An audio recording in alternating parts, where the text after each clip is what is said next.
Bien, bah écoutez, voilà, on a laissé les 2 petites minutes à chacun pour s'installer. Bienvenue à toutes et tous. Merci de nous rejoindre en ce vendredi, en fin de matinée, pour un webinaire 1 heure pour comprendre qui sera consacré alors, au décret tertiaire, mais surtout aux constructions de démarches de rénovation énergétique. Hein, voilà, on va passer une petite heure ensemble à discuter. Alors, on sera principalement deux à intervenir. Hein, il y aura Jérémy, on va se présenter juste après, et moi-même. Et puis Sandrine qui sera à la régie, qui vous affichera quelques petites questions. Hein, on fera un petit sondage qui nous permette de récupérer un petit peu d'informations et puis de cibler nos propos et éventuellement de nous améliorer pour les prochains webinaires. Alors, juste avant de commencer vraiment les propos, 3 petites règles, on va dire, qui sont maintenant habituelles. Vos micros et vos webcams sont coupés, ça facilite à la fois le flux, on va dire, et puis les échanges, parce que quand les micros sont allumés, des fois c'est un peu compliqué. Par contre, bien évidemment, vous êtes invité à interagir et à intervenir. Vous avez au niveau de votre écran, soit en haut, soit en bas, un petit logo avec questions-réponses. Donc, n'hésitez pas à poser vos questions si vous en avez. On fera en sorte d'y répondre au cours du webinaire. Si des fois, ça demande un petit peu plus, on va dire, de travail de recherche, ou si c'est vraiment très spécifique, hein, on ne traitera pas les cas particuliers pendant la séance, mais on reviendra vers vous après pour, bien évidemment, vous apporter une réponse. Voilà, donc c'est le petit onglet questions-réponses et ce n'est pas l'onglet discussion qui est un petit peu différent. Voilà, donc le webinaire est enregistré, hein, vous pourrez éventuellement le réécouter, le partager avec des collègues qui n'ont pas l'occasion de se connecter ce matin. Donc voilà, on vous le mettra à disposition dès la semaine prochaine sur la chaîne YouTube du syndicat et vous pourrez le télécharger ou en tout cas le revisionner. Voilà, donc je vous le disais, on sera deux intervenants. Donc, je vais laisser Jérémy dire un petit mot s'il veut se présenter très rapidement. Bonjour à tous, bienvenue pour ce webinaire. On est à votre disposition, surtout si vous avez des questions, n'hésitez pas à utiliser les outils qui sont en bas de votre écran et on va essayer de répondre à toutes vos questions. Voilà, merci Jérémy. Donc Jérémy qui est le responsable efficacité énergétique et production énergie renouvelable au syndicat. Et donc moi-même, Alban Raffray, qui est directeur du département transition énergétique. Donc l'ordre du jour, il est relativement simple. Hein. On va vous faire une petite introduction pour rappeler aussi le contexte de la rénovation énergétique. Alors le contexte réglementaire, bien évidemment, puisqu'on parle du décret tertiaire, mais également la conjoncture actuelle. Hein. Je dirais qu'aujourd'hui, on est tous fortement sensibilisés et très impactés par les hausses tarifaires. Donc, on va y consacrer 2 petites minutes quand même pour vous montrer l'ampleur, on va dire, de la situation qui est réellement exceptionnelle. On n'a jamais vu ça sur les marchés de l'énergie. Ensuite, donc, on aura 2 parties. Une première qui sera consacrée au décret tertiaire. Alors là encore, hein, le webinaire n'est pas uniquement ciblé sur le décret. Donc, on va revenir sur les points essentiels. On va vous sensibiliser, vous montrer que vous avez peut-être intérêt à creuser le sujet et à vous y intéresser un petit peu plus.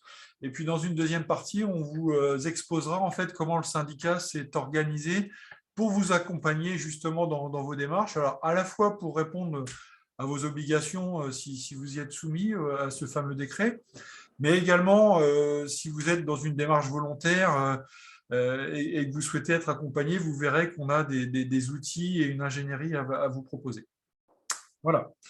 Bah, écoutez, sans plus tarder, je vous propose de commencer ce webinaire. Alors avec un petit sondage pour commencer, puisqu'on va, voilà, ça va nous permettre de voir aussi si, on va dire, l'assistance est sensibilisée ou pas au décret tertiaire, donc pour savoir si vous en avez déjà entendu parler ou pas. Donc on va lancer un premier sondage et on vous demande de répondre à la question suivante. Hein, connaissez-vous les obligations du décret tertiaire? Donc les sondages sont parfaitement anonymes. Hein. N'ayez pas de crainte, vous pouvez répondre. Il n'y a aucun souci. Alors, je vais voir si Sandrine le lance. Ça devrait arriver assez rapidement. Voilà. Non, il ne veut pas. Connaissez-vous les obligations du décret tertiaire? Alors oui, vous le maîtrisez parfaitement, hein, vous en avez déjà entendu parler, et mieux que ça, vous êtes même formé à son contenu. Un peu, juste entendu parler, mais sans plus. Ou alors, bah, c'est pour vous voilà, une première fois, vous ne le connaissez pas du tout. Ah. On a un petit problème technique sur le lancement du sondage. Attends, ça y est, c'est bon. Voilà. Alors, je le vois à l'écran, moi, il est bien. Hein. Non, mais attends. Voilà. C'est bon, voilà. Allez-y, vous pouvez cliquer.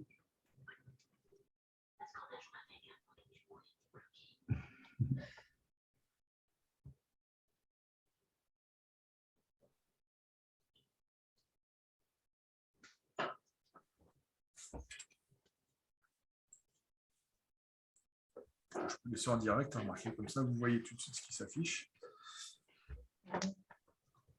Voilà, voilà. Ok, donc on a 3 participants qui n'ont pas répondu, mais voyez, donc on a aujourd'hui, on va dire, peu de participants qui maîtrisent parfaitement le décret, hein, 3 sur une trentaine.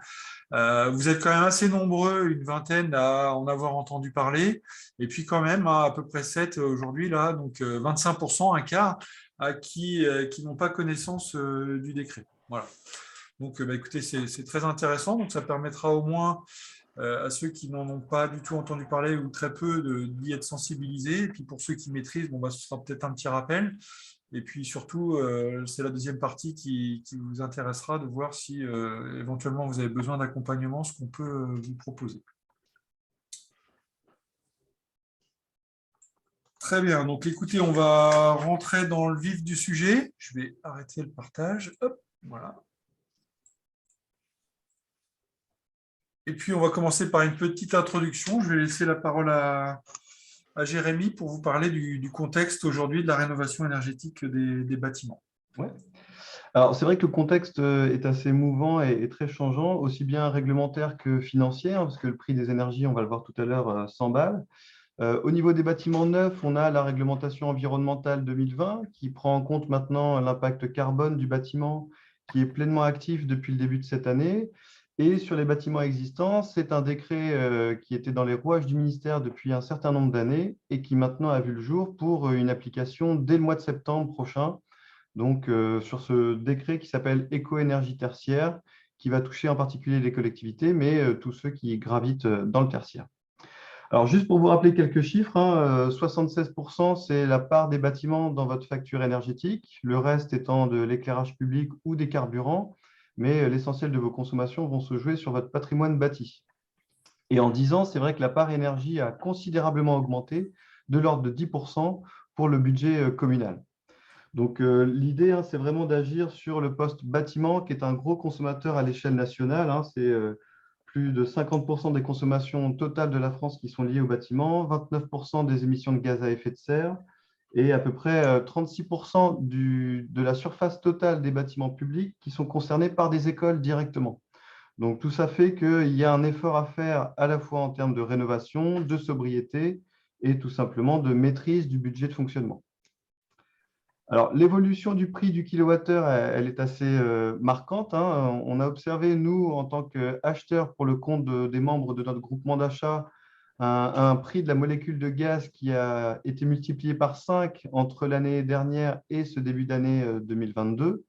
Donc, un facteur 5, ça ne pouvait pas se prédire. C'est un contexte qui est très soumis à la géopolitique, qui malheureusement affecte l'Est de l'Europe, mais tout le monde entier.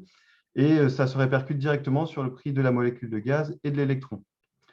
On peut peut-être, Alban, projeter des petites courbes qui vont être un petit peu plus précises sur les prix qu'on observe sur les marchés européens, prix que nous surveillons à la fois sur le gaz et sur l'électricité, alors à des échéances de l'année prochaine ou dans 2 ans. Donc là, vous avez par exemple le prix du gaz naturel avec en ordonnée un prix du mégawattheure. Donc, on voit qu'au prix d'hier, en tout cas, on était, si on souhaitait acheter du gaz pour l'année 2023, on va s'attarder à la courbe en bleu, on est sur du gaz qui coûte autour de 60 € du mégawattheure. Et en donnant une plus longue lisibilité aux fournisseurs, on se positionne sur la courbe en rouge et là, un prix autour des 35. euros du mégawattheure. Vous avez les petits triangles qui précisent des petites prises de position qu'a pris le syndicat à la fin du trimestre dernier, mais vous voyez que c'est un contexte inflationniste et voire même exponentiel hein, quand on était sur le mois de décembre. C'était vraiment du jamais vu et on se retrouvait même dans des situations où les fournisseurs refusaient des contrats et où les acheteurs étaient en position un petit peu délicate pour se projeter sur les années suivantes. Donc ça, c'est pour le gaz, mais on a finalement la même tendance sur l'électricité, où là, en fait, on achète de l'électricité à la fois pour des besoins de base et des besoins de pointe, par exemple 8 heures le matin ou 19 heures en période hivernale. Donc là, on va acheter de l'électricité sur les marchés dites de pointe. C'est la courbe en rouge. Et vous voyez là aussi une inflation galopante avec des prix qui atteignaient presque les 600 euros du mégawattheure pour des besoins de pointe au 21 décembre dernier. Voilà, donc difficile de dire dans une boule de cristal comment vont évoluer ces prix dans les semaines et les trimestres à venir, mais on peut s'attendre malgré tout à une augmentation du prix de l'électricité sans être grand devin. Voilà, il n'y aura peut-être pas une stagnation et sûrement pas une baisse. Donc, il est prudent de prévoir ça dès à présent dans vos budgets. Nous avons conseillé nos membres du groupement d'achat en ce sens. Mais voilà, évidemment, le kilowattheure le moins cher, c'est celui qu'on ne va pas consommer, d'où l'intérêt de vraiment axer vos projets de rénovation et peut-être de mettre la vitesse supérieure pour les enclencher si possible cette année.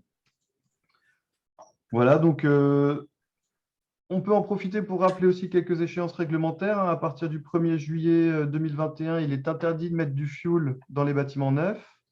À partir du 1er janvier 2022, il est interdit de mettre du fioul dans les bâtiments existants. Donc, tout ça vise à verdir un petit peu le parc des collectivités. Il y a également des lois qui sont passées pour les plans climat, air, énergie territoriale et aussi les diagnostics de performance énergétique. Alors ça peut toucher vos collectivités. Si vous avez par exemple des logements à disposition d'un locataire, vous ne pourrez plus louer des diagnostics de performance énergétique de classe F dès 2028. Voilà, plus proche de nous, ce sera en 2025, les DPE classés G seront tout simplement interdits. Donc, c'est important de l'anticiper, de prévoir des travaux de rénovation au renouvellement du bail, hein, parce que souvent, c'est assez invasif comme travaux. Donc, il faut profiter du turnover et de l'absence de locataires pour mener des projets d'isolation de l'enveloppe, rénovation des combles, changement de la chaudière, etc. Voilà. Juste une petite information aussi plus proche de nous. Le 25 août 2022, vous ne pourrez plus augmenter les loyers des étiquettes F et G. Tout simplement, les loyers ne pourront plus être augmentés sans travaux de rénovation énergétique. Ces logements sont dits insalubres énergétiquement. Voilà, donc un contexte favorable, mais qui a eu du mal à se lancer. Hein. Ça fait maintenant 8 ans qu'on en parle de ce décret. Et enfin, il est pleinement effectif pour renseigner ces consommations très prochainement. Merci Jérémy pour cette petite introduction. Donc, j'ai parcouru un peu les discussions. On n'a pas de commentaires ou de questions pour le moment. Donc, bon, on va commencer la première partie. Ça viendra peut-être au fur et à mesure. Donc, sur ce décret tertiaire, donc, effectivement, comme tu le rappelais, il était dans les cartons depuis quelques temps. Il découle, on va dire, de la loi Elan de 2018 et il a été mis en place en juillet 2019. Donc, on a attendu après quelques textes d'application pour en cerner un petit peu plus, on va dire, le contenu et surtout la méthodologie de mise en œuvre. Et donc, maintenant, on commence à y voir un petit peu plus clair. Donc, on va vous donner quand même quelques informations importantes sur le sujet et sur lequel il nous faudra travailler. Donc, le premier point important, c'est qui est concerné, ou plutôt quel type de bâtiments sont concernés par ce décret. Donc, on l'a dit, hein, ce sont les bâtiments tertiaires. Donc, le tertiaire, c'est assez large et vaste. Hein. Donc, on va à la fois être sur les bâtiments qui sont dédiés aux loisirs, les écoles, les services, l'administration, toutes les entreprises. Donc là, ça va moins nous concerner. Mais voilà, donc beaucoup de bâtiments publics hein, vont être éventuellement soumis à ce décret. Alors, en fait, vous avez principalement 3 cas de figure qu'il faut regarder de près. Le premier, c'est le plus simple, c'est celui du milieu. Hein, en gros, ici, j'ai un bâtiment et ce bâtiment, il a une surface supérieure à 1000 m² à lui seul. Voilà, donc ça, c'est très, très simple à constater. Dans ce cas-là, pas de question à se poser, vous êtes soumis au décret tertiaire pour ce bâtiment-là. Alors, sur la surface, hein, c'est la surface de plancher qu'il faut regarder, ou la surface utile brute. Voilà. On n'est pas sur la loi Carrez ou des choses comme ça, on prend la surface du plancher, on est à plus de 1000 m², on est imposé. Une deuxième solution qui commence à devenir un petit peu plus complexe, en fait, on est dans un bâtiment qui a, on va dire, des activités mixtes. Vous pouvez très bien avoir des logements, du tertiaire mélangés. Donc là, on ne va pas regarder la totalité, on va dire, du bâtiment, mais on va prendre la somme des locaux tertiaires. Et donc, si cette somme dans ce même bâtiment est supérieure à 1000 m², eh bien, vous serez également soumis. Donc là, on peut voir ça éventuellement dans les collectivités où vous avez des grands bâtiments où le rez-de-chaussée est plutôt occupé par les commerces de proximité et puis à l'étage, vous avez des logements. Donc, vous avez un bâtiment mixte. Si, on va dire, le rez-de-chaussée où vous avez tout ce qui est lié au commerce est supérieur à 1000 m², vous serez soumis au décret tertiaire pour le bâtiment. Et puis, le troisième cas de figure qui, lui, est peut-être un petit peu plus compliqué à repérer, mais on pense qu'il y a quand même pas mal de collectivités qui seront concernées, c'est la notion, on va dire, d'unité foncière. Donc, vous avez en fait plusieurs bâtiments, mais qui, en quelque sorte, sont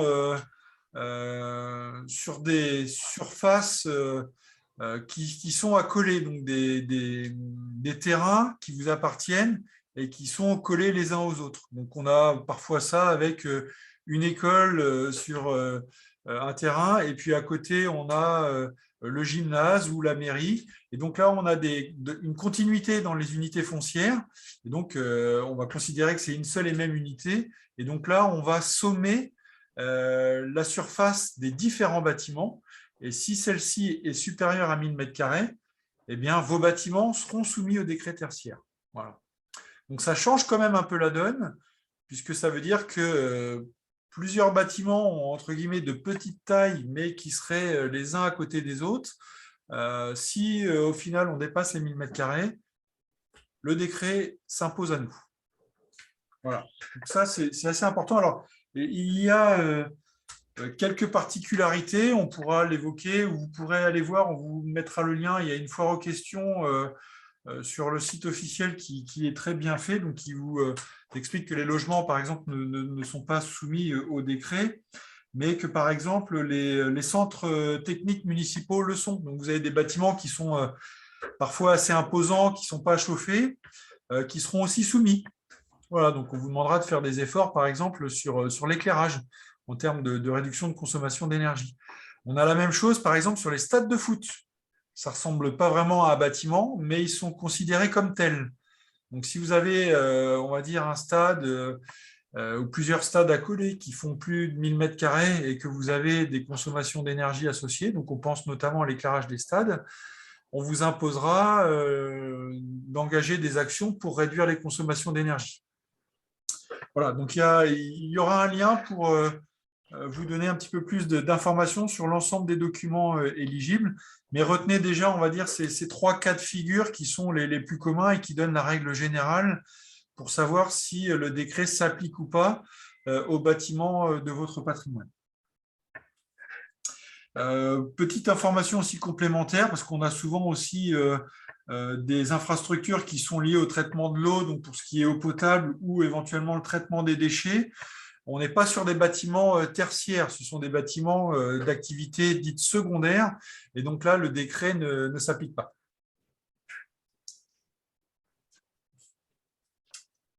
Alors, quand on dit le décret s'applique, ça veut dire quoi concrètement? Ça veut dire qu'en fait, on va vous imposer d'engager une démarche de rénovation avec des objectifs de réduction de vos consommations d'énergie. Donc, vous allez avoir deux possibilités. pour définir vos objectifs. La première possibilité, c'est le petit graphique qui est sur la gauche, qui représente en fait l'histogramme, avec 3 échéances, 2030, 2040, 2050, et on va vous demander pour ces échéances de réduire vos consommations de 40% 2030, 50% 2040 et 60% 2050. Donc, par rapport à une valeur qu'il faudra définir, une valeur de référence, on va prendre vos consommations d'un instant T, ça, Jérémy va y revenir, mais on va dire que par rapport à une période de référence, vous allez devoir faire un effort de réduction des consommations qui est assez important, puisqu'on ira jusqu'à moins 60% d'ici une petite trentaine d'années. Donc, ça laisse un peu de temps, des perspectives, mais ça laisse aussi entendre qu'il y a des travaux d'ampleur à effectuer, et donc toute une réflexion en amont pour aussi définir son programme de travaux et les engager, et surtout les financer. Donc ça, c'est la première méthode relativement simple. Je vais avoir une période, je m'engage à réduire de moins 40, moins 50, moins 60. On a une deuxième méthode qui, là, on va dire, est plutôt faite pour les bâtiments qui sont plus récents, donc déjà un peu plus performants, et sur lesquels la réduction des consommations d'énergie va être un petit peu plus compliquée. Réduire de 60% un bâtiment assez récent en termes de consommation, ça peut vite devenir difficile, voire impossible.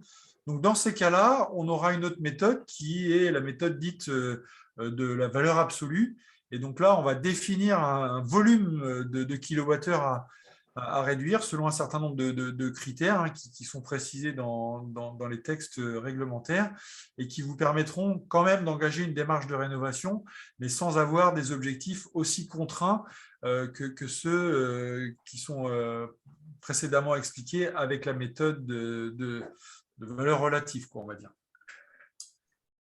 Voilà, donc gardez en tête 2 façons de définir ces objectifs, mais quoi qu'il en soit, l'obligation d'engager un programme de rénovation et donc souvent de travaux pour réduire de manière assez importante les consommations d'énergie.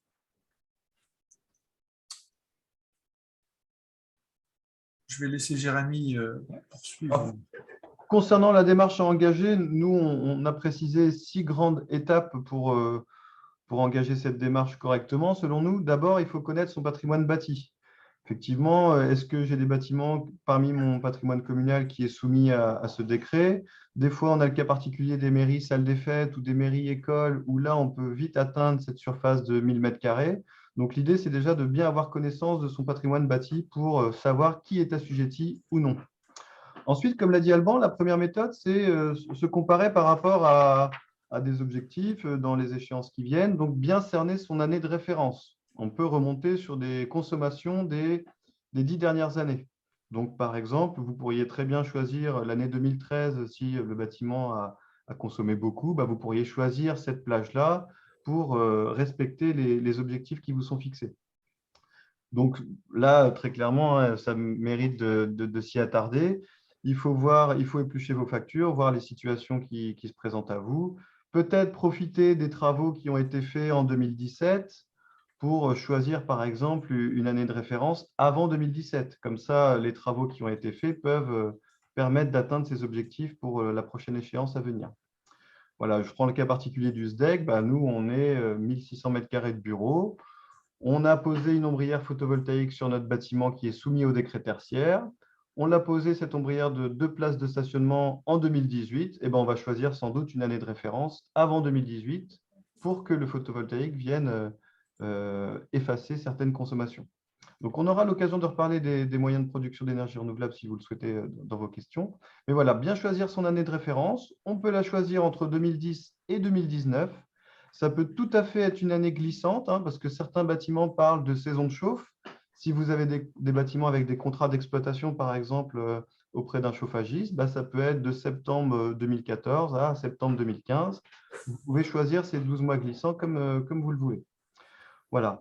La plateforme Opérate, qui est donc la plateforme réglementaire, vous pourrez commencer à saisir vos consommations dès le 1er avril prochain et vous devrez le faire impérativement avant le 30 septembre 2022. Voilà, donc c'est important de le savoir. Dans les 6 prochains mois, vous aurez à remplir cette obligation sur Opérate en déclarant votre bâtiment et en saisissant les consommations de référence. Donc ça, c'est la première étape. Après, vous avez le calendrier que va vous préciser Alban. Voilà, donc comme tu le disais, Jérémy, donc là, on vous a mis le lien vers la plateforme Opérate qui est gérée par l'ADEME, et plateforme sur laquelle vous allez devoir vous rendre pour, entre guillemets, déclarer votre bâtiment. Et puis après, intégrer vos consommations d'énergie et votre période de référence. Donc, dès maintenant, le site est accessible, donc vous pouvez y aller et déjà créer votre compte et puis renseigner, on va dire, les informations concernant votre bâtiment. Et puis donc, très prochainement, Jérémy le disait, vous pourrez, on va dire, saisir les données de la période de référence. Donc, il y a une première échéance, mais qui va venir très rapidement, parce que vous voyez, on est déjà quasiment là, fin mars. Et donc, au 30 septembre, il faudra avoir déclaré ses consommations. Donc ça, c'est un premier souci qu'on va explorer un petit peu après, mais ça suppose qu'on ait une bonne connaissance déjà de ces bâtiments, de leur surface, et qu'on connaisse aussi les consommations d'énergie qui y sont associées. Et qu'on les connaisse pas uniquement pour l'année en cours et l'année dernière, mais sur une période qui peut remonter à 10 ans en arrière pour pouvoir justement choisir la bonne année de référence. Donc, il faut que vous ayez quand même un travail, on va dire, d'investigation qui peut être assez fastidieux pour les communes qui n'ont pas d'outils, on va dire, pour gérer les factures, où vous allez être obligé d'aller rechercher les archives, etc., pour choisir votre période. Donc, il y a un travail quand même qui peut être assez important, et je le disais, chronophage, qu'il ne faut pas négliger parce que l'échéance arrive assez vite. Et juste une petite information pour ceux qui seraient en retard, les entreprises ou les personnes morales s'exposent à une amende de 7 500 € et 1 500 € pour les personnes physiques si jamais la préfecture, si vous êtes rattrapé par la patrouille, en tout cas, il y a des amendes assez lourdes pour respecter ce décret tertiaire. Et une autre information aussi, c'est que compte tenu de la pandémie, l'année 2020 est tout simplement considérée comme exclue. Donc voilà, de toute façon, vous n'auriez eu peut-être que peu de consommation sur cette année-là, mais elle est tout simplement considérée comme un petit peu trop spéciale pour être prise pour référence.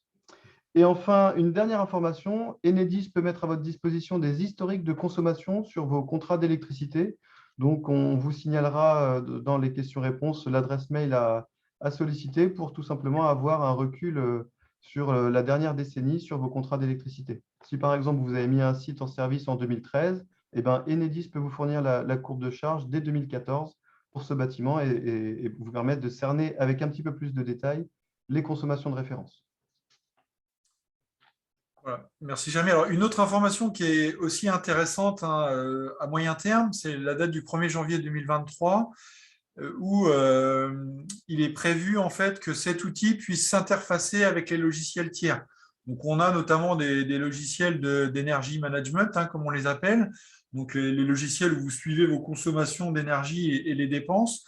On va pouvoir imaginer en fait des liens, des passerelles entre les logiciels tiers et la plateforme Opérate, tout simplement pour pouvoir déverser de manière automatique les consommations annuelles des bâtiments qui seront soumis au décret tertiaire.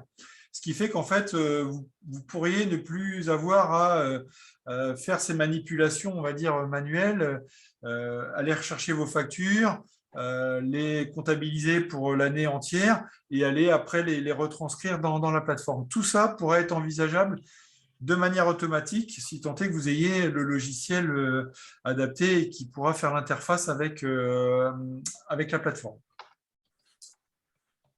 Donc, une fois qu'on a fait tout ça, qu'on a identifié son bâtiment, qu'on a défini son année de référence et donc qu'on a calculé ses objectifs, eh bien, il va falloir élaborer sa stratégie de rénovation. Donc, tout simplement, c'est comment je vais faire pour atteindre ces exigences de réduction qui me sont imposées par le décret.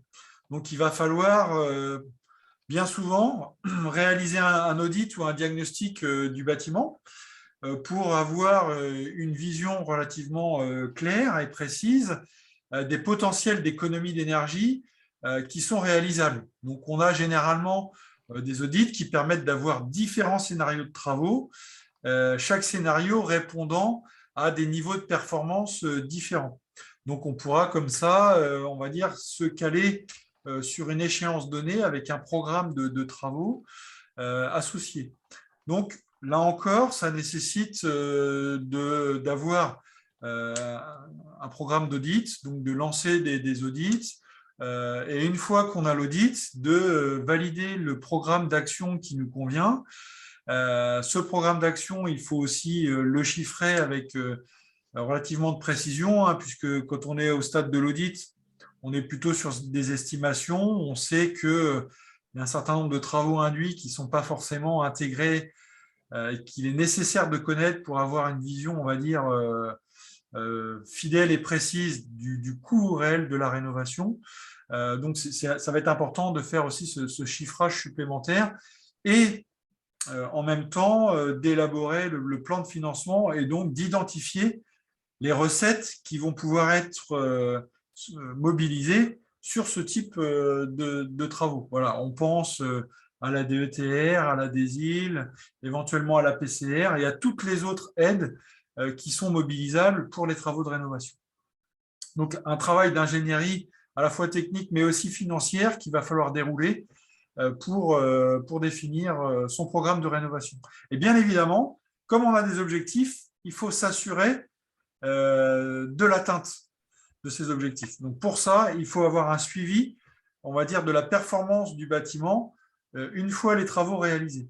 Donc en prenant en compte, là encore, des variables, des paramètres qui sont importants, hein, c'est l'usage du bâtiment. Si votre bâtiment n'était pas trop utilisé et qu'il le devient de manière un peu plus intense, forcément, l'intensité d'utilisation, on va dire, va jouer sur l'atteinte des résultats et des objectifs que vous êtes fixés. Donc là aussi, le décret prévoit des possibilités, on va dire, de moduler les objectifs en fonction de l'intensité d'utilisation du bâtiment. Donc ça, c'est important. Et puis, on a éventuellement aussi la rigueur climatique, hein, ce qu'on appelle dans le jargon un peu les DJU. Donc, forcément, si l'hiver est plus rigoureux, vos consommations augmentent par rapport à votre période de référence, où là, l'hiver était peut-être éventuellement plus doux. Donc, il y a tout un ensemble de paramètres qui sont aussi à prendre en compte dans le suivi et l'évaluation de l'efficacité des actions que vous allez avoir en entreprise pour rénover vos bâtiments. Donc, qui dit, on va dire, stratégie de rénovation, dit ensuite mise en œuvre. Hein, donc, vous allez devoir réaliser des travaux. Donc, réaliser des travaux, ça veut dire déjà les financer, donc avoir aussi une enveloppe au budget qui est fléchée pour réaliser ces travaux.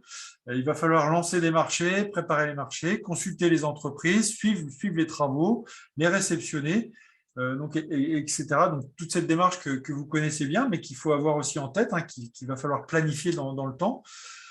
Et puis, à ne pas oublier, parce qu'on peut avoir un bâtiment très performant techniquement, sur lequel on aura fait des bons travaux de rénovation, mais si on n'a pas sensibilisé les occupants, eh ben, on va passer à côté de quelque chose, parce qu'un bâtiment peut être techniquement très performant, mais si les gens qui l'utilisent font n'importe quoi, au final, vous allez continuer de consommer énormément. Donc, cette phase de sensibilisation, elle est aussi importante. Elle est moins coûteuse en termes d'investissement, hein, puisqu'il y aura quand même de l'investissement humain pour éventuellement faire des petits programmes de formation, élaborer des petits flyers ou je ne sais quoi. Mais ce sera important et à la fois en termes de résultats. Voilà. Donc effectivement, constater les économies d'énergie, c'est essentiel. Toute démarche scientifique, on ne peut agir que sur ce qu'on mesure vraiment pour savoir si ça a eu un impact positif. Donc, on vérifie l'atteinte des performances qui sont au rendez-vous. Un suivi de consommation. On regarde également aussi l'impact sur les dépenses. On pourrait très bien avoir des consommations qui se stabilisent, mais des dépenses qui s'envolent à cause du prix de l'énergie. Donc voilà, c'est bien important d'avoir ça en tête. Effectivement, comme l'a dit Alban, la rigueur climatique joue. On a aussi peut-être une modification de l'usage du bâtiment. Dans le cas d'une école, par exemple, on vient peut-être fermer une classe ou au contraire en créer une. Donc, tout ça peut modifier les consommations de chauffage et d'électricité.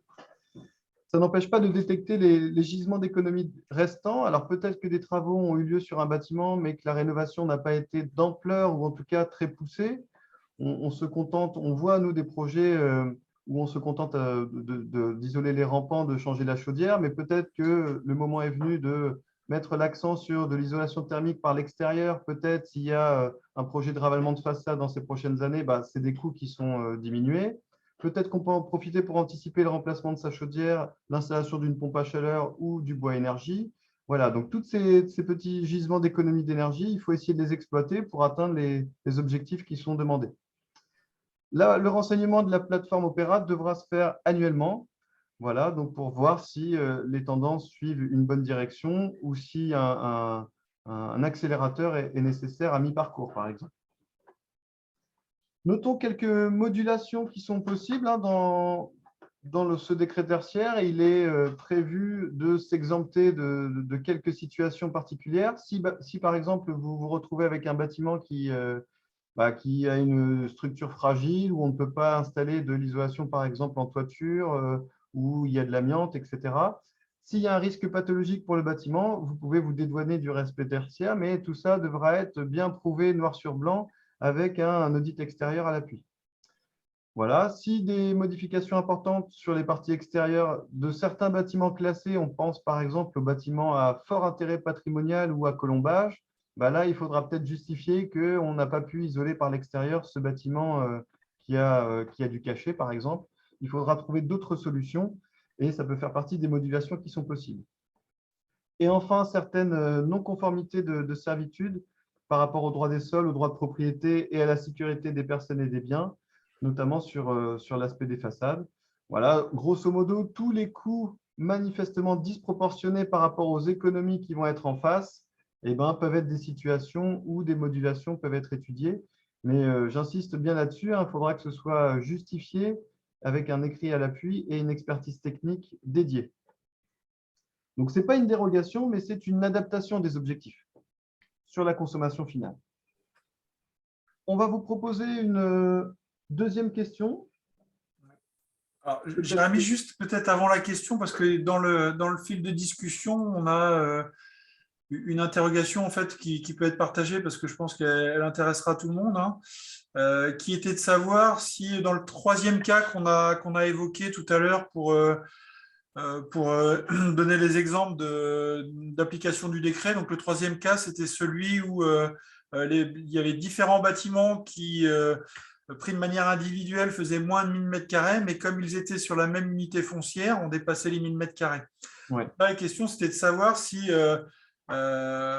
en fait, tous les bâtiments sont soumis au décret, peu importe leur surface. Donc, la réponse est oui, en fait, puisque c'est effectivement le fait d'avoir sommé leur surface qui rend le décret applicable, mais les obligations vont s'appliquer à chaque bâtiment, même si ceux-ci font moins de 1000 m².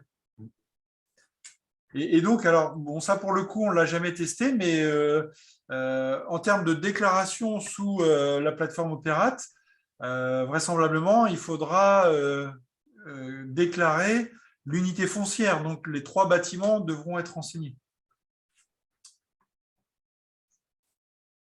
Voilà, donc on a effectivement une deuxième petite question, donc compte tenu de ce qu'on vient d'évoquer, est-ce que vous avez le sentiment, est-ce que vous pensez que vous allez avoir un certain nombre de bâtiments qui seront soumis au décret tertiaire sur votre territoire?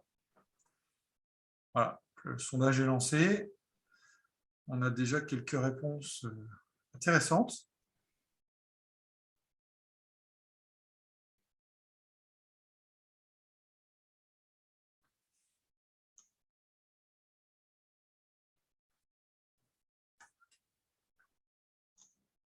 On a encore une dizaine de votants qui peuvent s'exprimer. On peut laisser encore une petite dizaine de secondes. N'hésitez pas, hein, c'est vraiment intéressant pour nous de voir un peu comment se répartissent les réponses. on va retrouver sans doute des bâtiments comme des gymnases, des centres techniques municipaux, des groupes scolaires d'une taille suffisante ou alors des petites écoles mais qui sont adossées à une salle des fêtes ou à une mairie. Donc, c'est vrai que c'est intéressant de voir un petit peu ce que vous en pensez. Ok, bon, bah, écoutez, ça ne bouge plus vraiment, donc on peut… Voilà, donc une majorité quand même d'entre vous Ouais. confirme ou en tout cas pense que le décret tertiaire devra s'appliquer. Donc c'est voilà, c'est quand même intéressant en termes de perspective de collaboration et de travaux. Quelques-uns d'entre vous quand même, a priori, ne seront pas soumis. Et puis on a encore quelques indécis, on va dire, hein, une petite quinzaine de pourcents. Pour lequel, voilà, bah, c'est ce qu'on disait, il y a quand même à un moment donné des travaux d'investigation à faire parce que on n'a pas forcément à disposition toutes les données nécessaires, que ce soit en termes de surface, hein, des fois ça peut jouer à quelques mètres carrés, pour savoir si on est ou non soumis. Voilà, donc, bah, écoutez, merci. Merci à tous. Je ne vois pas. Alors, quid des bâtiments partagés entre plusieurs entités? Exemple, salle des fêtes, mairie, école, CDC. Ah oui, alors là, en fait, on a une question qui est intéressante, qui peut être un cas aussi qui se présente. Donc, par exemple, vous avez, donc, si j'essaye de l'illustrer, vous avez une même unité foncière sur laquelle vous avez un bâtiment qui appartient à la commune et un autre bâtiment qui appartient à la communauté de communes. Donc, on n'a pas les mêmes propriétaires. Alors là, je pense qu'il faudra regarder, il y a là toujours la notion d'unité foncière. C'est-à-dire que l'unité foncière, c'est plusieurs parcelles qui appartiennent au même propriétaire. Donc, si le terrain appartient à la commune, alors est-ce que vous pouvez avoir un bâtiment intercommunal sur un terrain qui appartient à la commune? Si la réponse est oui, j'ai envie de vous dire que vous serez soumis au décret. Donc, la communauté de communes sera soumise. Par contre, alors non, la CDC est non propriétaire mais occupante. Oui, dans ces cas-là, je vous dirais que la communauté de communes sera effectivement soumise au décret pour son bâtiment. On a le cas aussi, hein, avec comment dire, des locataires, hein. Le décret, on va dire, s'applique aussi aux locataires de bâtiments. Donc, ce n'est pas que le propriétaire qui va avoir des obligations. Alors, on n'a pas trop le détail là sur comment ça va se répartir et comment chacun devra contribuer à l'atteinte des objectifs. Mais effectivement, ça vient vraiment toucher de manière très large les propriétaires et les occupants, on va dire, des bâtiments. Donc là, en l'espèce, je vous dirais que si vous êtes, on va dire, le propriétaire des deux parcelles, donc vous allez constituer une unité foncière, et donc les deux bâtiments potentiellement seront soumis au décret. Alors, juste une petite information également, on a une question sur les églises. Est-ce qu'elles sont soumises au décret tertiaire? La réponse est non. Alors, il y a quelques exceptions au décret tertiaire, hein. Les constructions qui ont un permis de construire à titre précaire, voilà, ils sont exemptés. Les bâtiments destinés au culte, par exemple les églises, ne sont pas assujettis. Et enfin, les bâtiments liés à la défense ou à la sécurité civile ou intérieure qui peuvent aussi se dédouaner du décret tertiaire. Et une autre question concernait des bâtiments séparés par une voirie. Et bien là, il faut savoir que l'unité foncière, la continuité de l'unité foncière ne s'applique pas. La voirie sépare deux parcelles cadastrales et permet de comptabiliser de manière différente ces unités foncières.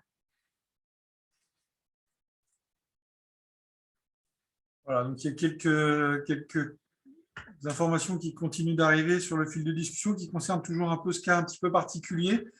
Et donc, pour répondre à M. Marcia, voilà, c'est un cas qu'on n'avait pas forcément regardé dans le détail, donc on prendra peut-être le temps quand même de regarder effectivement ce qui se fait, mais je vois qu'il y a des réactions d'autres collectivités qui, a priori, ont déjà eu le sujet à traiter et qui ont des informations. Donc, voilà, on va synthétiser tout ça éventuellement aussi pour vous donner des réponses précises. Je vous propose de continuer d'avancer un peu pour essayer de respecter quand même le timing parce que ça avance très vite. Voilà. Jérémy, est-ce que tu veux, sur la deuxième partie, faire la présentation globale de l'accompagnement avant de revenir dans le détail? Donc là, cette deuxième partie, pour pour vous donner quand même l'objectif. En gros, c'est de vous dire, voilà, d'un côté, vous avez des obligations en termes de rénovation énergétique de vos bâtiments. Et même si vous n'êtes pas soumis au décret tertiaire, compte tenu aujourd'hui du contexte de la conjoncture que l'on connaît en termes des prix des énergies, on se dit que investir durablement pour réduire sa facture a un intérêt certain. Donc, vous pouvez être de toute façon intéressé au-delà du décret tertiaire pour engager une démarche de rénovation que vous pouvez faire bien évidemment seul, mais pour lequel vous pouvez aussi avoir besoin d'un accompagnement. Et donc, au syndicat, on considère que c'est aussi notre rôle de mettre en place un accompagnement pour les collectivités qui souhaiteraient, on va dire, un peu d'aide dans ce processus de rénovation. Donc, on va vous présenter ce qu'on a mis en place au syndicat, alors qui est une évolution de ce que certains connaissaient déjà, hein, le CEP, mais vous allez voir avec un côté qui, il nous semble, quand même un peu plus opérationnel qu'avant. Voilà, donc l'accompagnement du syndicat sur la thématique efficacité énergétique des bâtiments, elle se déploie sur 3 niveaux. Donc, vous avez le CEP niveau 1, 2 et 3. Ces 3 niveaux visent à enchaîner finalement une démarche en cascade et découlent les uns des autres. Donc, par exemple, pour adhérer au niveau 2, il faut au préalable avoir fait le niveau 1. Alors, le niveau 1, il vise à suivre les consommations et dépenses d'énergie de votre patrimoine bâti pour bien cerner la situation, les urgences et finalement sur quel bâtiment il faut mettre l'accent prioritairement. Alors, des fois, vous savez peut-être quel est l'objectif de votre mandat ou votre priorité, mais voilà, l'idée de ce CEP au niveau 1, c'est de mettre à votre disposition un outil que Alban vous présentera tout à l'heure, qui permet de voir tous les bâtiments et les points de livraison sur votre commune et voir un petit peu comment évoluent les consommations et dépenses, pour voir un petit peu, pour mieux gérer au quotidien l'énergie pour ces bâtiments. Après, au niveau 2, c'est une stratégie de rénovation qu'on vous propose en définissant avec vous des objectifs, en faisant un audit énergétique du bâtiment et en ciblant des scénarios de rénovation énergétique, soit avec insertion d'énergie renouvelable, soit pour respecter certains objectifs de rénovation, que ce soit le décret tertiaire ou ce qui est demandé, par exemple, au niveau des aides pour la décile ou le département. Hein, voilà, par exemple, le département demande que le bâtiment fasse 40% d'économie d'énergie et une classe énergétique de type C. Donc voilà, l'idée, c'est bien de cerner des scénarios avec précision pour voir quel est le plan d'action qui peut être après mené en termes budgétaires. Aussi, on vous aide sur les aides mobilisables pour créer votre projet, le budgéter et le réaliser. Alors justement, le réaliser, ça vient au CEP niveau 3 pour porter avec vous les travaux de rénovation, donc créer les marchés de maîtrise d'œuvre et les marchés de travaux par la suite. Tout en finalement observant que ça fait une boucle, hein. Après, on vérifie l'atteinte des résultats et si l'objectif d'économie d'énergie est au rendez-vous. Donc, sur le CEP niveau 1, finalement, c'est un outil cartographique pour voir un petit peu les pastilles bleues qu'on a sur la diapositive, hein. Connaître son patrimoine bâti, permettre de choisir son année de référence, déclarer ses consommations et vérifier tout simplement après si les économies d'énergie sont au rendez-vous. Donc, l'idée, c'est aussi de se voir une fois par an pour voir ensemble quels sont les points à améliorer, les points qui ont bien marché, analyser vos contrats d'électricité et récupérer de manière automatique vos consommations grâce à une application dédiée. Donc, on va le voir ensemble, hein. L'idée, c'est de voir le tableau de bord et la situation de la commune sur ses contrats d'énergie et ses points de livraison. On a déjà une petite vue de ce que ça peut donner. Et je vais laisser Alban vous préciser les différentes fonctionnalités de l'outil pour gérer au mieux son patrimoine. Merci Jérémy. Donc, effectivement, donc, le principe, hein, c'est de mettre aux collectivités qui seront accompagnées au moins dans le premier niveau du conseil en énergie partagée, donc cet outil. Donc, je vais cliquer dessus. Voilà. Donc, vous arriverez sur une page avec, vous mettrez votre adresse mail, votre identifiant et puis votre mot de passe. Vous pourrez vous connecter. Voilà. Donc, déjà, c'est une interface web. Donc, ça veut dire que vous y avez accès de n'importe quel poste, hein, téléphone portable éventuellement, à la maison, au travail, etc.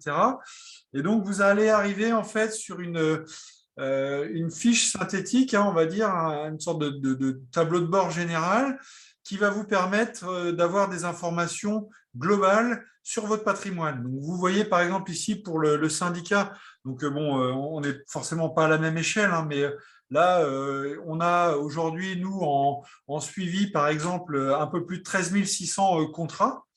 Donc là, vous n'avez pas de consommation ni de dépenses parce qu'on est sur l'exercice en cours.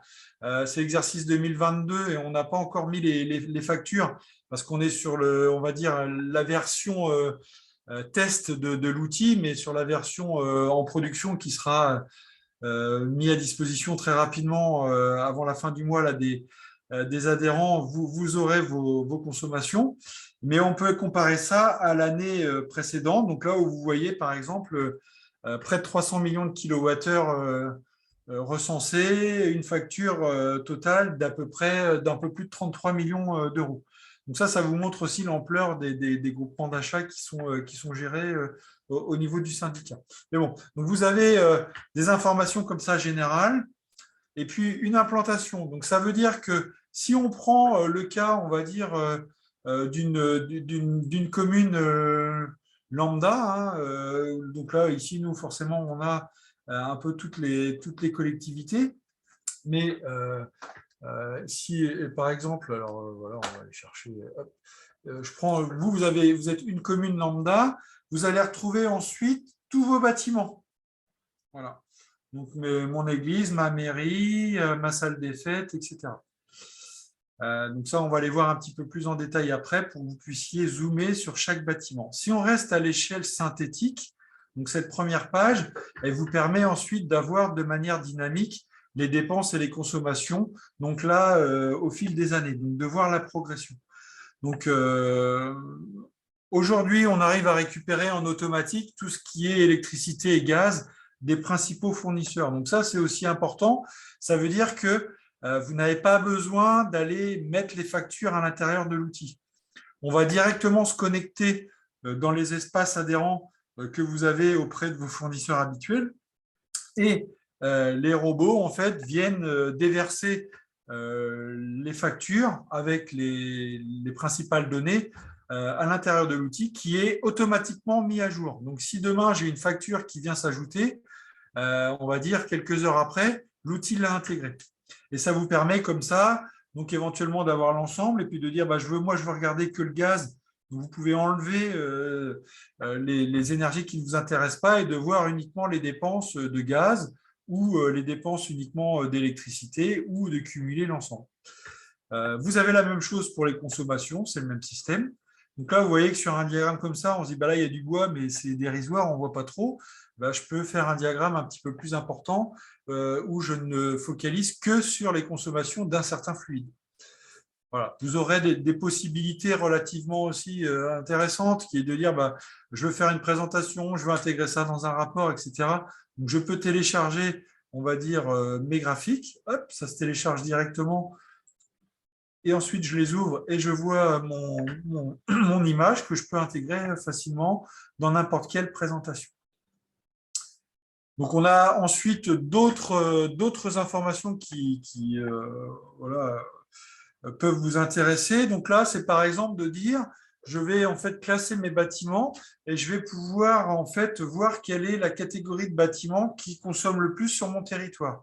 Donc là, bon, nous, on en a un certain nombre, mais vous voyez, vous allez retrouver les bâtiments qui sont, par exemple, les écoles, tout ce qui est technique, administratif. Et ça vous permet comme ça, par année, de voir quels sont les bâtiments qui représentent le plus de consommation dans votre budget. Même chose, hein, c'est très dynamique, ça veut dire que vous pouvez enlever un certain nombre de catégories pour faire des ratios, des rapprochements sur des catégories bien précises que vous avez identifiées au préalable. Sur le diagramme d'à côté, là, c'est l'évolution du coût, on va dire, des énergies. Donc, les prix TTC en euros par mégawattheure des différentes énergies que vous utilisez pour vos bâtiments. Donc, là encore, hein, ça peut être assez compliqué quand on voit tout. Eh ben, vous allez vouloir regarder uniquement le prix du gaz en TTC. eh ben, vous sélectionnez uniquement le gaz et vous voyez comment a évolué votre prix du gaz depuis 4-5 ans, donc depuis le moment où on a réussi à récupérer les factures. Vous avez la même chose avec l'électricité, etc. Donc ça, c'est aussi intéressant pour faire un petit peu d'analyse. Alors, soit vous avez, on va dire, quelqu'un qui en interne est en capacité et intéressé pour suivre tout ça, ou alors, si vous êtes dans le cadre d'un accompagnement type CEP, le chargé de mission, lui, trouvera un intérêt certain à récupérer toutes ces données. Voilà, donc on a d'autres indicateurs globaux, on va dire, qui sont intéressants. Par exemple, là, c'est les sites qui ont le plus dépensé. Donc nous, là, on l'a à l'échelle du syndicat, mais vous pouvez imaginer exactement la même chose avec vos bâtiments. Ça vous permet tout de suite de voir quels sont les bâtiments qui coûtent le plus, voilà, qui ne sont pas forcément le plus énergivores, mais en tout cas qui coûtent le plus. Donc ça, c'est aussi important, avec les montants associés, bien évidemment. Et on peut aller un petit peu plus loin. Donc là, on était à l'échelle des bâtiments qui étaient les plus dépensiers, on va dire. Là, vous avez en termes de consommation. Donc, même chose, vous pouvez voir là, pour le coup, les bâtiments qui sont les plus consommateurs en énergie. Même chose, possibilité de zoomer sur une année ou éventuellement même de faire un export du graphique pour pouvoir l'utiliser. On a aussi des petits graphiques comme ça qui vont vous permettre de voir à l'échelle des points de livraison. Donc là, on n'est plus à l'échelle du bâtiment, on est à l'échelle du point de livraison, puisque dans un bâtiment, vous pouvez avoir plusieurs points de livraison. Donc là, ça va nous permettre de comparer vraiment les contrats entre eux et de voir quels sont les contrats les plus énergivores. Alors souvent, on a un PDL, un bâtiment, mais pas tout le temps, hein. Ça peut être aussi intéressant d'avoir ce niveau d'analyse. Voilà. On a la même chose avec les consommations. Donc ça, c'est, on va dire, le tableau de bord qui est général. Après, effectivement, vous pouvez décider. Donc là, vous avez un petit onglet qui vous permet de revenir à l'accueil. Hop, on va revenir à l'accueil. Et donc là, on a plusieurs catégories. Alors bon, voilà, ça vous fait beaucoup de choses à voir d'un seul coup, mais pour faire simple, ici, vous retrouvez l'accès à votre tableau de bord général. Et là, on a des tableaux de bord plus précis. Donc, par exemple, je vais vouloir faire un bilan, mais sur un point de livraison. Donc là, je vais cliquer, je vais choisir un point de livraison, peu importe, hein, voilà, on va prendre une salle des fêtes. Et là, j'ai des données à l'échelle de ma salle des fêtes, de mon point de livraison. Donc là encore, hein, quand on voit le graphique, ça fait un peu peur, mais il suffit de décocher ce qui ne nous intéresse pas dans un premier temps, et puis tout de suite, ça va devenir intéressant. Donc là, vous avez par mois la consommation du bâtiment, du point de livraison, excusez-moi, du point de livraison. Vous pouvez vouloir comparer tout ça à l'année précédente, donc là, vous rajoutez l'année d'avant. Donc, ce qui peut être intéressant pour voir l'évolution des consommations en année. Et puis, on peut aller plus loin si on dispose de l'historique de consommation. Voilà. Donc ça, c'est une première chose qui peut être aussi intéressante à l'échelle du point de livraison. Donc, en termes de dépenses et en termes de conso. Même chose, hein, même principe. On enlève ce qu'on veut, on garde uniquement ce qui nous intéresse. Et ça nous permet de faire des graphiques personnalisés assez rapidement. Donc ça, c'est pour le bilan à l'échelle d'un point de livraison, un bilan mensuel. On a la possibilité de faire exactement la même chose, mais de manière annuelle. Donc là, je vais reprendre un point de livraison, le même si je peux l'attraper. Voilà. Et donc là, j'ai la même chose, mais annuellement. Voilà, vous voyez les années 2019, 20, 21. Avant, j'étais plutôt par mois. Là, c'est plus synthétique, c'est à l'année. Donc, on a toujours le même principe, hein. Vous êtes en capacité d'enlever des petites choses. Donc là, si je veux voir que le hors-taxe, voilà, combien me coûte la TVA sur mes dépenses, voilà, je peux faire tout ça. Là, vous avez le prix moyen hors-taxe et TTC. Donc, voilà, c'est intéressant de voir qu'entre 2019 et 2021, mon kilowattheure a augmenté voilà, en passant de à peu près 178 € à 234 €. Et là, vous avez ici la répartition, on va dire, des dépenses en fonction, on va dire, des catégories, enfin des différentes composantes de facturation. Donc, on va aller chercher la part fournisseur, la part taxes et contributions, TVA, Voilà. Ça vous permet, si vous voulez faire des analyses un petit peu plus pointues, de regarder ce qui vous intéresse. Si je continue sur ça, donc là après vous avez les caractéristiques de votre point de livraison. Donc vous savez qu'il est actif, vous avez l'identifiant qui est inscrit.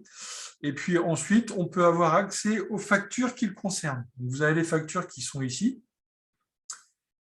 Et vous avez ici une sorte de frise qui vous permet, quand vous sélectionnez, de voir toutes les périodes de consommation et les facturations associées. Ça, c'est intéressant parce que ça permet éventuellement de se dire, tiens, là, j'ai une période qui n'a pas été facturée. Donc là, c'est normal puisqu'on n'a pas déversé les factures de début d'année. Mais autrement, on voit que les factures se suivent bien et donc on a l'historique des facturations. Donc, il suffit ensuite de cliquer sur la facture qui nous intéresse. Hop, voilà, je peux le faire comme ça. Et vous aurez ensuite la possibilité directement de télécharger la facture qui vient se mettre ici et vous pourrez récupérer, si vous le souhaitez, la facture de votre bâtiment si vous en avez un besoin bien précis. Voilà, ça c'est le principe de base pour l'analyse à l'échelle du point de livraison. Et vous pouvez faire cette même analyse à l'échelle d'un bâtiment. Voilà. Donc, je vais sélectionner un bâtiment en particulier. Donc là, ça risque peut-être de mouliner un peu parce qu'on est à l'échelle du syndicat. Mais voilà, on peut faire cette même analyse où on va avoir la globalité des dépenses, des consommations, leur répartition et les factures associées à l'échelle du bâtiment. Ça va un petit peu vite, j'en ai conscience, mais c'est surtout pour vous montrer le fonctionnement. Alors, vos bâtiments, c'est pareil, ils sont géolocalisés, donc après, vous allez pouvoir aller les chercher directement et puis cliquer dessus pour avoir accès à leur tableau de bord. Donc là, j'ai cliqué, imaginez, sur un bâtiment. Je sais que je peux avoir la synthèse à l'échelle du bâtiment ou à l'échelle du point de livraison. Je clique dessus et ça m'emmène directement sur on va dire le tableau de bord qui est lié au bâtiment sur lequel je viens de cliquer. Donc ça, c'est aussi intéressant pour vous.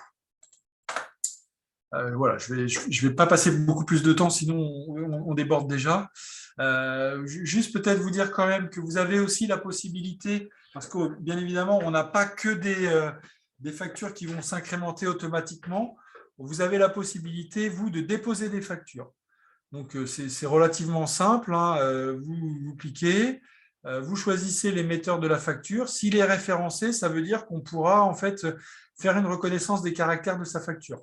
Donc ensuite, vous n'aurez qu'à déposer le fichier PDF ici et il sera lu automatiquement par le logiciel et vos données de facturation seront intégrées dans l'outil. Si ça, ce n'est pas faisable, vous avez toujours la possibilité de saisir les factures. Donc là, c'est un travail manuel où on va choisir là encore l'émetteur. Je prends, peu importe, un émetteur, un fournisseur de gaz, par exemple propane, et vous choisissez ici l'unité, voilà, et vous avez ensuite des lignes de facturation qu'il vous faudra compléter avant de les importer dans l'outil. C'est la même chose, sauf que là, c'est manuel. Mais c'est important pour avoir une exhaustivité, on va dire, dans les tableaux de bord qui ensuite sont générés. Voilà, globalement, ce qu'on vous met à disposition. Et il y a une troisième catégorie qui là n'est pas présente, mais qui va l'être très vite. Là, c'est parce qu'on n'a pas encore intégré, on va dire, les coûts que l'on a dans nos marchés. Mais l'outil permet en fait de contrôler la facturation. Toute facture qui va être injectée dans l'outil va passer par un processus de contrôle pour s'assurer que la facturation est bien faite en fonction du coût du kilowattheure de votre contrat. Donc, pour beaucoup, c'est les contrats qui sont négociés par le syndicat. Donc, nous, ça sera assez facile de les intégrer. Mais si on imagine aujourd'hui une collectivité qui est accompagnée mais qui n'est pas membre du groupement, il faudra aller et écrire l'ensemble des coûts du kilowattheure de chaque type d'énergie qu'elle consomme. Donc ça, c'est un travail fastidieux au début, mais après, on a une automaticité dans l'analyse de la facturation et dans, on va dire, le repérage des problèmes, des erreurs de facturation, de la non-facturation. On pourra relever aussi les alertes si vous avez consommé un peu plus que normalement, si vous avez plus de dépenses que normalement, etc. Donc l'outil vous donnera un certain nombre de clés pour gérer au quotidien vos bâtiments. Voilà, j'en arrête pour cette présentation parce qu'on a déjà trop débordé. Désolé, mais ça nous paraissait important quand même de vous le présenter. Alors, du coup, au niveau de… Ça, c'est le premier volet, le CEP niveau 1. Ce que je vous expliquais tout à l'heure, c'est le CEP niveau 2, la stratégie de rénovation. Donc là, on voit qu'on va axer notamment sur que faire une fois qu'on a une vision assez détaillée de notre situation. Qu'est-ce qu'on peut mettre en œuvre dans notre bâtiment? Comment?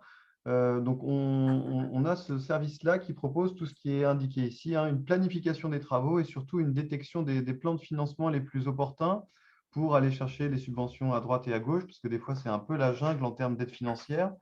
Voilà, donc c'est surtout aider à la décision, mener un programme de travaux ambitieux avec vous, en correspondance avec vos budgets et ce qu'il est possible de faire avec les partenaires financeurs.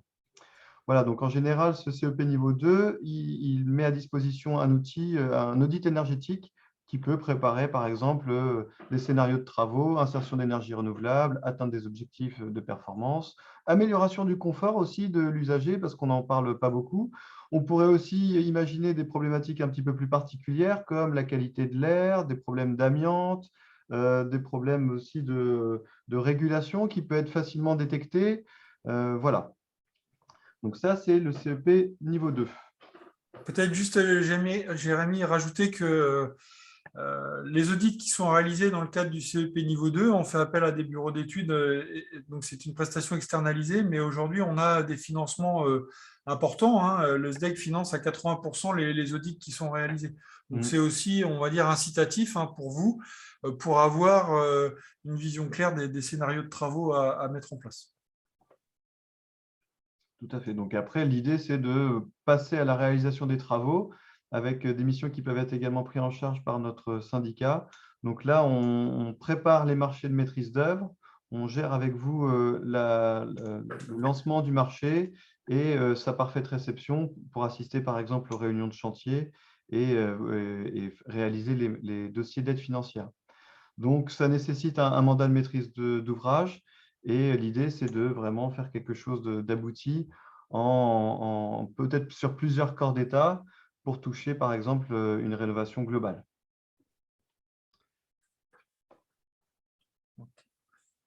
Alors, je ne sais pas si vous avez des questions sur cet accompagnement. On peut peut-être juste préciser les durées, Jérémy? Voilà, tout à fait. Donc, le CEP niveau 1, l'idée, c'est d'être dans la durée, donc une durée de 4 ans pour pouvoir voir un petit peu comment les tendances évoluent. Et après, les CEP niveau 2 et 3 sont proposés pour une durée de 1 an selon la durée des travaux pour le niveau 3. Voilà, donc l'idée, hein, c'est de bien s'attarder sur tout le patrimoine bâti en niveau 1 et de focaliser sur un bâtiment en particulier pour le niveau 2 et le niveau 3.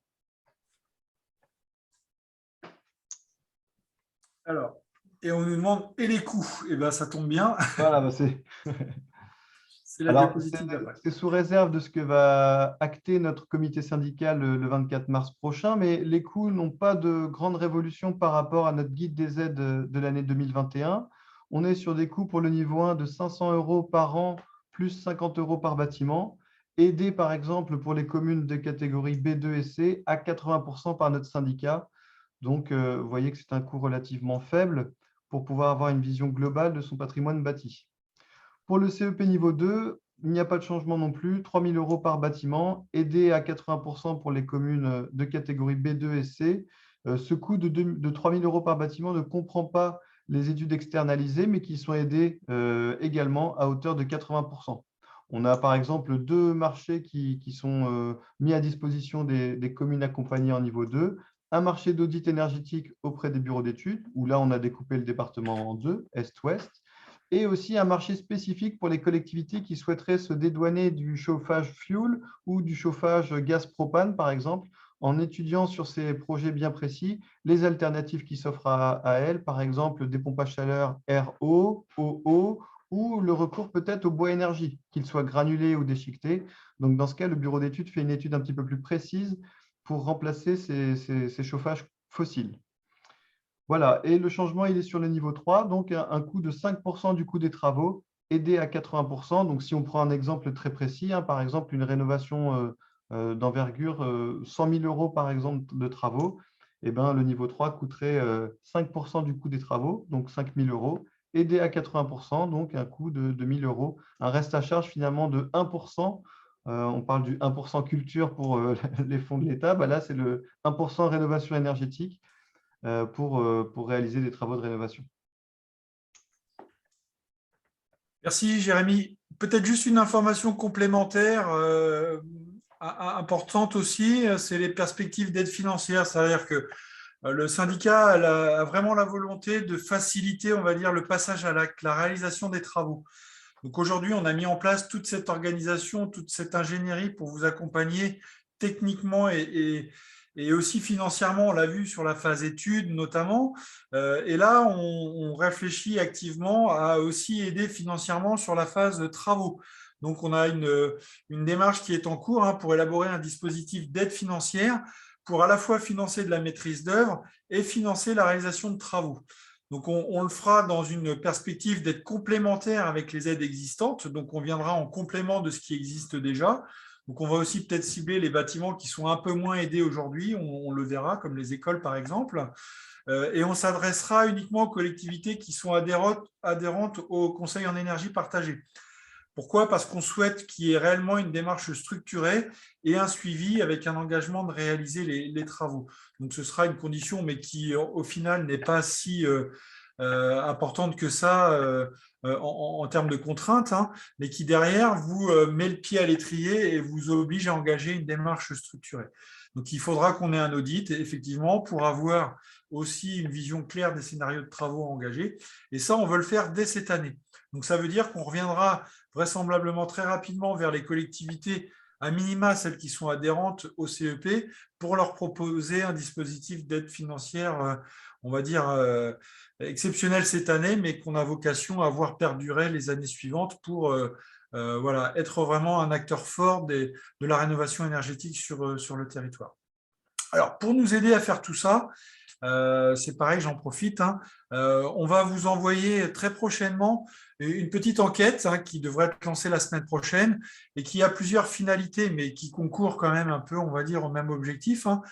C'est de recenser vos projets de rénovation, de vous sensibiliser à vos obligations comme on l'a fait aujourd'hui, de recenser vos besoins éventuellement de remplacement de chaudière. Vous pouvez avoir des bâtiments qui sont éventuellement déjà bien isolés, mais avec une chaudière vieillissante.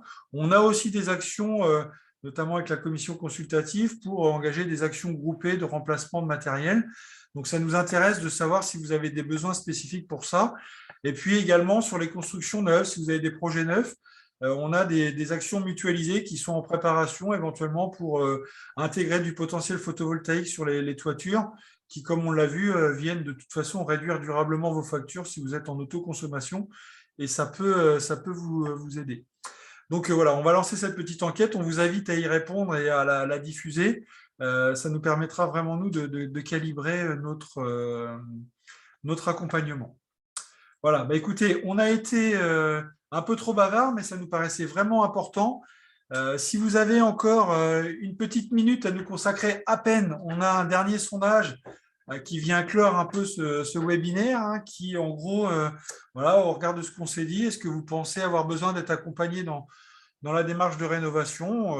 Voilà, est-ce que le syndicat vous propose peut vous intéresser, en d'autres termes? Donc, ça y est, le sondage est lancé. Donc, on s'excuse si on n'a pas eu le temps de trop répondre aux questions. On va les récupérer s'il y en a pour, bien évidemment, faire une réponse écrite. Et puis, on vous engage de toute façon à reprendre contact avec nous. Jérémy, moi, ou vous passez par le standard du syndicat, il n'y a aucun souci. Et puis, on viendra compléter tout ce qu'on vient de se dire ce matin pour être le plus exhaustif possible. Voilà, donc il nous restait à peu près 25 participants. Donc, écoutez, c'est plutôt intéressant parce qu'on voit qu'il y a une majorité, 65%, qui seraient intéressés pour être accompagnés, ou en tout cas qui ont un besoin d'accompagnement. Ce n'est pas forcément le syndicat, mais voilà, nous, on espère bien que ce sera avec nous. Encore quelques indécis, écoutez, on ne demande qu'à les convaincre. Et puis quelques-uns, c'est un en particulier qui n'a pas de besoin. Donc effectivement, après, vous pouvez être structuré en interne pour être accompagné comme il le faut, et c'est très bien. En tout cas, nous, ce qu'on souhaite, c'est vraiment mettre en place une dynamique locale. Et donc, si vous avez un besoin d'accompagnement, n'hésitez pas à nous solliciter. Voilà, écoutez, vous avez à l'écran qui s'affiche le contact, donc c'est le téléphone du service. Si vous souhaitez obtenir des informations supplémentaires, n'hésitez pas à nous rappeler. On vous remercie pour le temps que vous avez gentiment consacré à ce webinaire ce matin. Merci Jérémy également pour l'intervention. Merci Alban, merci à tous. On vous souhaite une bonne fin de journée pas. et on vous dit à très bientôt. Merci à tous. Merci, au revoir.